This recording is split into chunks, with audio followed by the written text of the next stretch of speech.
નમસ્કાર દર્શક મિત્રો, આપ જોઈ રહ્યા છો એચબીએન ટીવી ન્યૂઝ। જોઈએ આજના મહત્વના સમાચારમાં। મહેસાણા જિલ્લામાં આજે મહાશિવરાત્રીના પાવન પર્વની શ્રદ્ધા અને ઉત્સાહથી ઉજવવામાં આવી રહ્યો છે। દેવાધિદેવ મહાદેવના આશીર્વાદ મેળવવા માટે જિલ્લાના નાના મોટા તમામ શિવાલયોમાં હર હર મહાદેવ અને ઓમ નમઃ શિવાયના જયઘોષથી વાતાવરણ ગુંજી ઉઠ્યું છે। ખાસ કરીને મહેસાણા શહેરના અતિ પ્રાચીન અને ઐતિહાસિક સોમનાથ મહાદેવ સોમેશ્વર મહાદેવ મંદિરમાં વહેલી સવારથી શ્રદ્ધાળુઓની ભારે ભીડ જોવા મળી છે। આ મંદિર તળેટી અને મહેસાણા વચ્ચે આવેલું છે અને તેનું વિશેષ મહત્વ છે।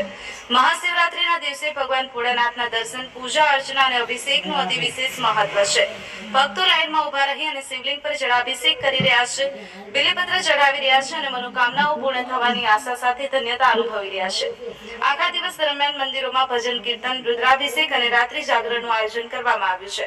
ભક્તોની ભીડને ધ્યાનમાં રાખી અને વહીવટી તંત્ર દ્વારા પણ વ્યવસ્થા કરવામાં આવી છે। આપણા સંવાદદાતા રણજીતસિંહ વાઘેલા મહેસાણાથી રિપોર્ટ આપી રહ્યા છે। Bureau report HBN TV news, Ramesh સત્યની સાથે।